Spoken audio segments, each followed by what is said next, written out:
So a quick review of that wisdom before we start the practice. Please take your sheets at the page of RIN.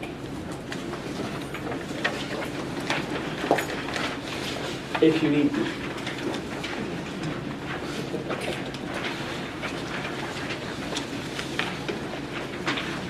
And Suki goes, I am the pages of the RIN. So, just look at it. If someone doesn't have it, I think Parvati in the back has it. Actually, I don't have any more, but I'll bring some after. I mean, there's. I have some. Is there anyone who needs it? If no one lifts their hand, it's over. We're good. That's it. We're gone. Because some people know it by heart. So, on the first page, RIN shows you the finger bending, the mudra. Okay, mudra means gesture in Sanskrit. So you have the people who didn't actually study a bit of Sanskrit. I'm not a fluent Sanskrit speaker. I can't even ask for a bottle of red wine in Sanskrit. So that means I really don't know how to speak it. I can say like, I'm so happy, I love you, and whatever. I can say hi, and thank you, in very short phrases. But I studied Sanskrit enough to understand just the simple basics. And to the non-educated one, the one who has, well, actually the educated ones who only have the New Age wisdom. They say mudra. Oh, mudra is some kind of way to invoke a power with your hands. No, mudra means gesture. It's as basic as that. Mantra is some kind of super spell. No, mantra means words. Okay? Namaste is the divine in me bows to the divine in you and acknowledges your soul. No, it's one word. It's hi. Okay? Hi, that's it. Specifically, nama is salutation, ste is you. I salute you. So it's the way to say hi. It's as simple as that, okay? Namaste, hi, hello. Alright? So namaste is not, what is it in Sanskrit? I don't remember. Aham ahasmi atma namaha Atmahatastastu, or something like that. You know, the divine, the soul in me is bowing, or per se to the soul in you, whatever. I don't have Sanskrit enough in my head to do the correct phrase, but that would be the long one, okay? So namaste means hi, hello, okay? The act of salutation of the guy in front of you, and that's it. So when you bring some poetry in really augmenting the translation of a single word into this big humongous thing, you gain inspiration and you lose simplicity. Because simplicity is power. Inspiration is because you need that to reach power, but simplicity is power. Once you realize everything is divine, you just say hi, and it is obvious that God just said hi to God. And the word still says hello. Do you understand? But in your attitude, in your state of being, you realize that. Before you realize you are divine, you want to practice remembering. Oh, so see, if I say hello, it's the divine in me saying hello to the divine in you. And from that we fantasize, okay? So just wanted to be clear for those who like exaggerate translation of Sanskrit. Mudra is gesture. We're going to make that gesture soon, not now, you're holding your pages. With the major, which is a finger of experience and how you've grown. Okay, the idea of maturing and capitalizing on your life experiences. Okay, all of that. So we call it the finger of wisdom. And the mantra, which is on your sheet and on the board, Om Vajra Swaha, which, like any language, is not obvious to translate directly, purely, word for word, but it means that the Vajra in my mind is flowing as I acknowledge that, whatever is the objective, okay? So, an embracing of revelation, of this is what is. Okay, and it takes you by surprise, a bit like this this little phrase yesterday I said while you were integrating. If you were hurt by a loss, it's because you believed it was yours, and that was a lie. And then, bam, something broke inside you. For most of you. So the Vajra is that, is those revelation that awaken you, and it makes you closer to the truth, makes you much more comfortable in life afterwards.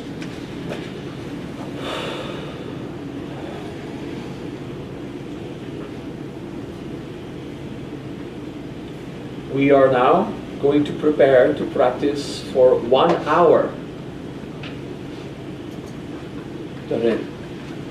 And we're not going to do integration unless something really rises from inside. In the sense, we're not digging for emotions, but if emotions rise, you pay attention to them just enough so they flow, but not enough to do the actual therapy. We want to be focused on the RIN technique, but if something rises, it rises. You don't deny it, you don't follow it into the rabbit hole because you're doing RIN. But doing on top of the technique, doing integration is right. If you feel something, you acknowledge it, and you'll realize whatever you realize. For most of you advanced practitioners, you will not have an emotion that rise. You will have more the revelation feeling, and whatever else, because it's a mystery. I don't know. We're going to do it now. It's going to happen. Okay. And for the sake of that 1 hour practice, it's going to be 50 minutes actually. 50 minutos. And if your leg hurts, you can lift your butt from your chair or uncross your legs. Try not to disturb others. Please have the courage to continue. At one point, you could become highly comfortable or highly uncomfortable. Try to deal with it. If you really need to go to the bathroom, like because it hurts, you go. You should not hurt your body. It's okay, you just go. Don't disturb people. And if an advanced meditator is disturbed by people walking by them, they're not advanced meditators, right? You know, all this thing about don't make noise and don't scratch and don't go to the bathroom to not disturb people while doing meditation. If they're practicing meditation, someone walking should be practice for them, like I'm supposed to just be here, okay? It's like being bothered by the environmental noise when you meditate or do a spiritual practice. You're doing it wrong. There is environmental noise. That's it. It's over. Stop. Just stop the fighting. Oh my God, this guy mowing the lawn, he's preventing me from meditating. No, he's not. He's not drilling that lawnmower in your face. He's just doing it in his yard. And sound gets to your ears and you're doing your meditation, which is finding peace with the reality now. I can't stop thinking. It's still meditation. The goal of meditation is not to stop thinking. If you can't stop thinking, I can't meditate because I just keep thinking. Well, that's the point. Meditation is not to stop thinking. It is to acknowledge your current state. I'm thinking right now. All right, let's find peace at least. If I can't stop thinking, I'll just find peace. And that's it. So there's no more battle in meditation. You just accept where you are. And then you progress regardless if you reach the objective or not. Okay? Thank you. Because we're going to do it 50 minutes, we're going to close the camera and we're going to reopen it for the wrap up of that teaching. Thank you. Everyone, please take a deep breath.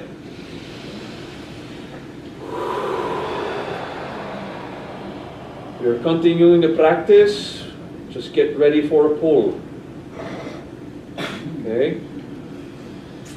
I know you have been mostly transcending or very contemplative. Now we're getting ready to do a pull. We raise the hands. And we put some force on the fingers and the arms. Om Vajra Swaha, Om Vajra Swaha, Om Vajra Swaha, Om Vajra Swaha, Om Vajra Swaha, Om Vajra Swaha, Om Vajra Swaha, Om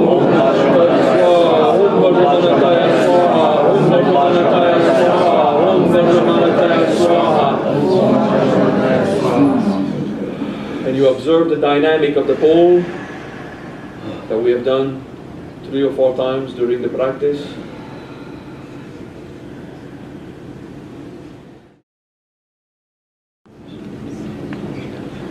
Om Vajra Manakaya Swaha. Om Vajra Manakaya Swaha. Om Vajra Manakaya Swaha.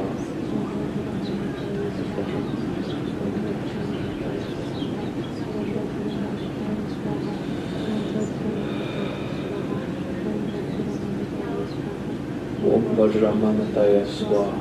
Om Vajramanataya Swaha. Om Vajramanataya Swaha.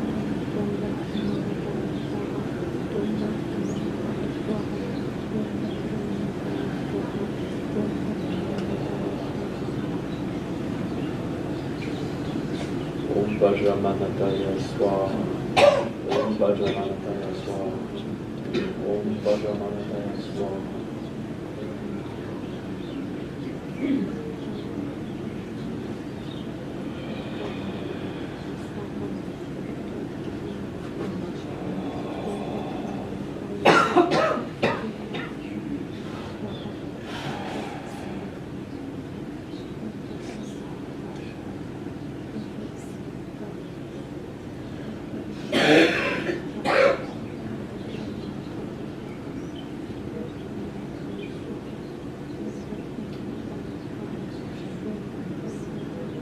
Om Vajramanataya Swaha.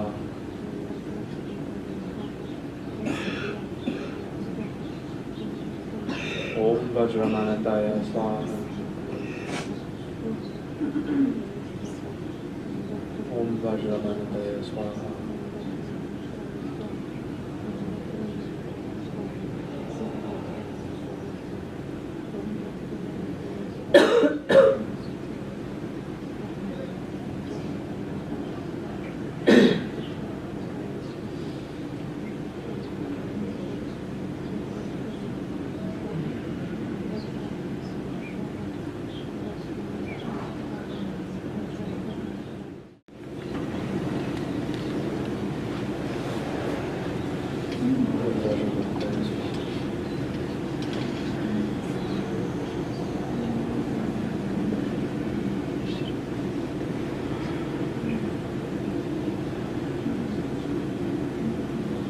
Everyone, please take a deep breath.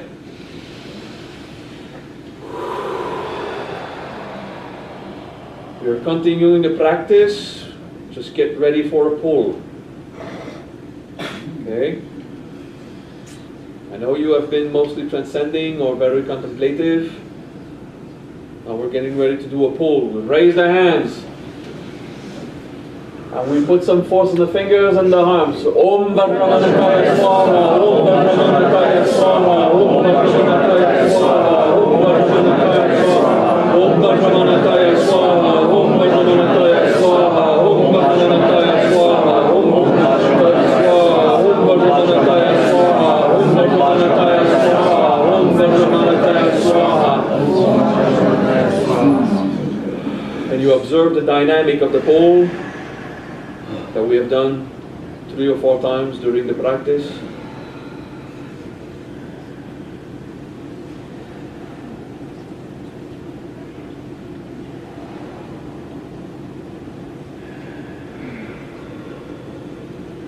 And you continue with the practice.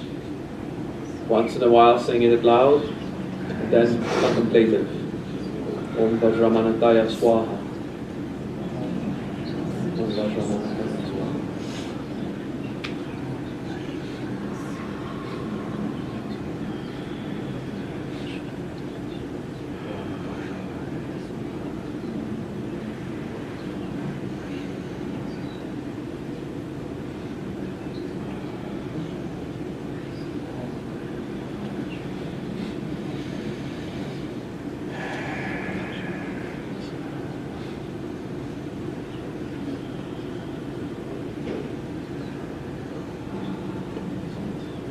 Deep breath, everyone. Now you will slowly let go of the mudra. No shock, not fast, but not ages. Just do it. Slowly but surely, letting go of mudra. Making sure that 2 hands even spread apart, not in contact. Just let them go on each leg. Okay. We want the hands to not be touching each other. For the coming back of the practice, you have done 50 minutes. And in the last 10 minutes, I would say, is when it really sank in. I don't know if you've seen that in the last 10 minutes, the battles, the pain in the legs and stuff, something just went away. Okay? Well, for me and for most of you, I think. Yes? Is there someone that's been in a physical trial or discomfort the entire time, including the last 5 minutes? You? All right, it happens. After 3 months of practice, you don't feel it. You're numb. No, you're incarnate, that's what I mean. It was a nice practice. It really sinks in, eh? So transformation is happening. Everything that we've done, we practice, allowed, contemplative, allowed, and then we pull.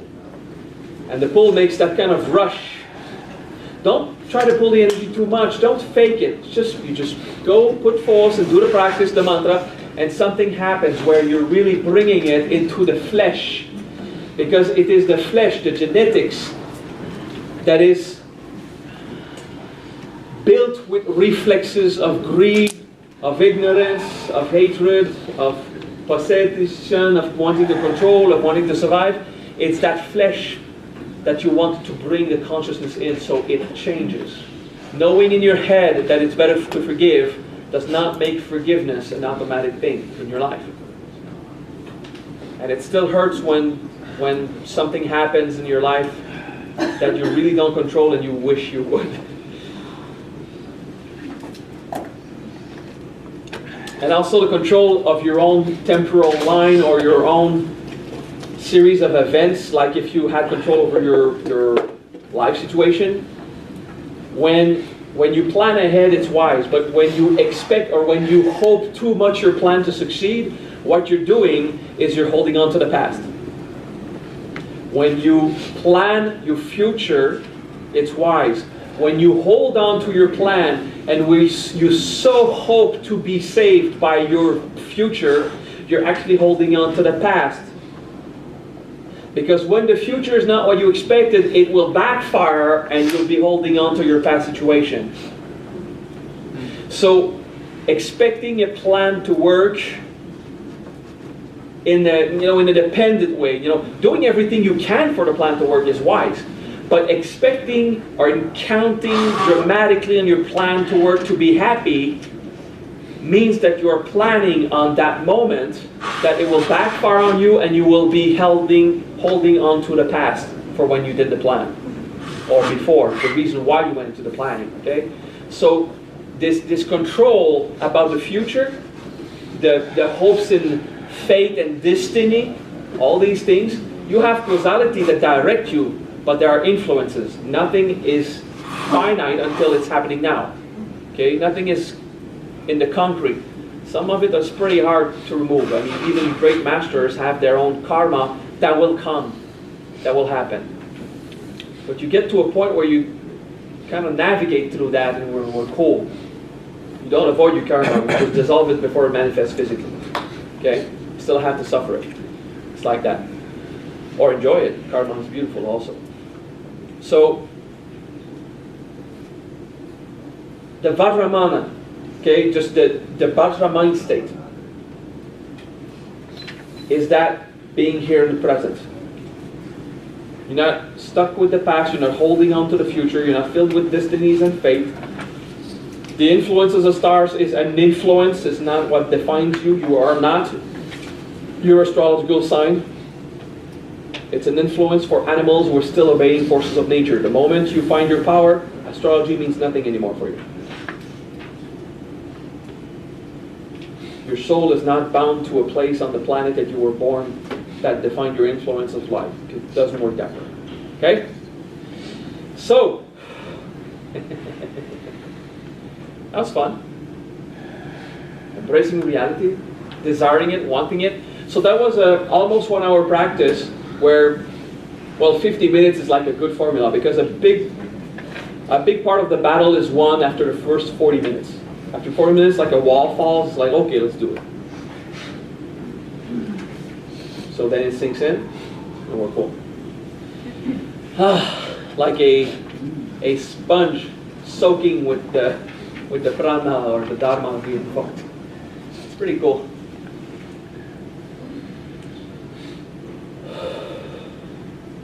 If you must go to the bathroom, you should go now. It's not a bathroom break. It's just a survival thing. You can, Go to the bathroom if you really want to. It's okay. We're just going to chill out, relax together, let the energy work on us. It's cool, huh? Nice. Who had emotions rise during the practice and had to do a bit of integration? Oh, half. It's cool. Half is good.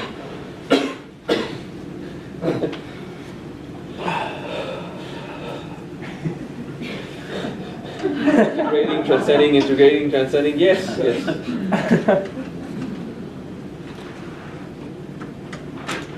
When transcendence is really intense, it really just want to make you unconscious, don't fight. It's okay. You've reached a point of saturation. Your nervous system wants to rest. You're kind of still doing the practice anyway. And, you know, it counts. Because when you come back from transcendence, okay, you're still doing your practice. You have your time set and your little rules that are useful. And you have done your 50 minutes. Good.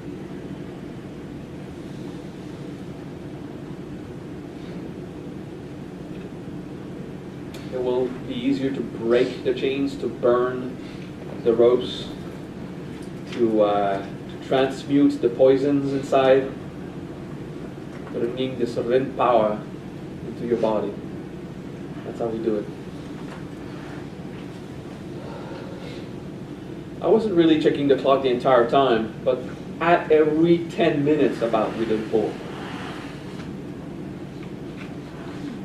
Sometimes we just don't do the pull, and sometimes we do it only once at the end of the entire practice. It doesn't really matter. It's just you go with how you feel. You know? If you're really contemplative and transcending, it's okay. Accept it. For this initiation, for this experience together, I wanted you to be as focused as possible without fighting transcendence, but trying to not go into it unless it was like really that necessary. But when you're at home, you'll transcend one day. Okay, the next day you won't. Okay, hopefully.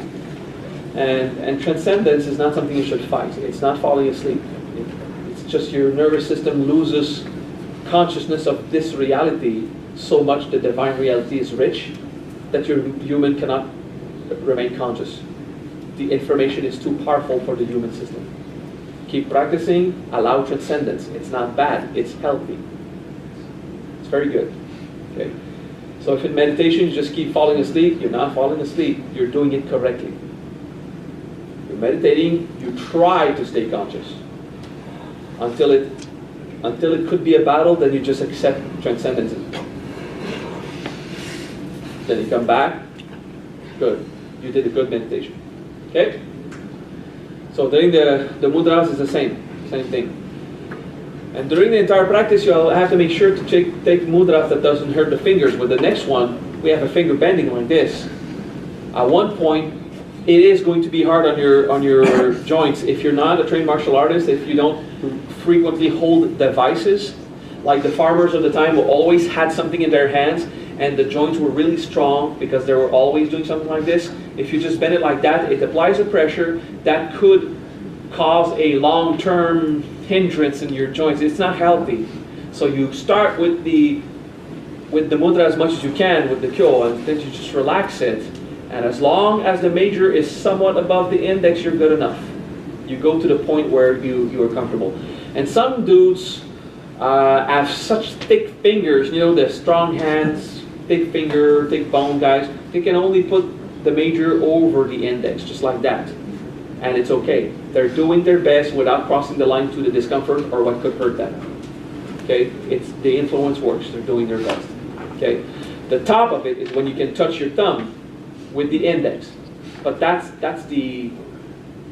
only when you will not be hurt if you do it. Okay? So it's very important to respect. That's why some do kyo like that, and some do kyo just like this. Just align the fingers and, okay, it's a question of health. Any practice should not cause you harm, because the mudra is not the key of that kuji-in. The mudra is one of the influences. So if one of the mudras you can do perfectly like the master would, it doesn't matter. Okay? Thank you. Just useful small talk while we're coming back to our normal self. It's good to have a little dialogue before we end this practice. thank you for your patience. It was hard. The younger you are, the tougher it is. Because, you know, when you're 3 years old or 2 years old, we ask you to sit still for 15 minutes. At 2 years old, did you have kids? No way. It's over. It's just impossible. When you're 75 years old, can you sit still for 15 minutes? Man, I can go for hours talking about 15 minutes. You know, it's my daily practice. Because 15 minutes, the space of 15 minutes in 2 years is a much greater proportion of life compared to 15 minutes in 75. So the ratio of time is very different. So, and also as you are younger, you're more excited about discovery. And as you mature, you're more inclined to find peace than excitement. So, and it's okay, it's good. So it's all part of the process, of our cycle. If you do your 50 minutes, you break some walls and you get better at it. When you are alone at home, during this boot camp, I recommend you only do the practice that are recommended in the boot camp, just to not mix the energies, okay? But if you were charging other mantras that are compatible with what we're doing, yeah, sure, do it. And if you go to church to somewhere else, just to do it. You are free. Freedom is absolute. You could go to a rave party tonight, and you know it wouldn't be wrong morally. It's just that it would have consequence on your health because you're now sensitive at the nervous system because of what we did. Just take it easy, but it's not a rule. It's not like if our philosophy was against your freedom. No, you do whatever you want. Okay, you just informed. Take it easy. Try to not do any random practice that is not in the same kind. Just to keep yourself healthy. That's it. Just because you're going through changes inside, we want you to be healthy. But you know, I'm going to have a glass of wine tonight, and you can't stop me.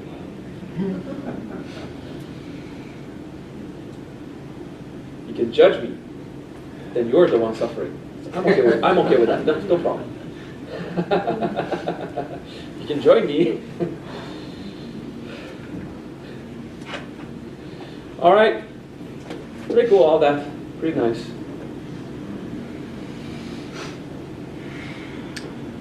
Gonna have a simple day of teaching after that, talking. We're gonna play games. We're gonna keep the nervous system flexible.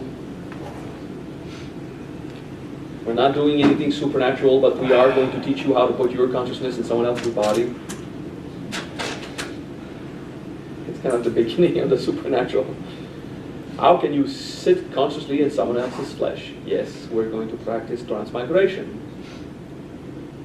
this afternoon for training, flexibility training. Keep your muscles flexible. We're not going to do too much of that. It's not the goal of this boot camp. I wish you a nice little pause. Let's take at least 15 minutes. See you at noon.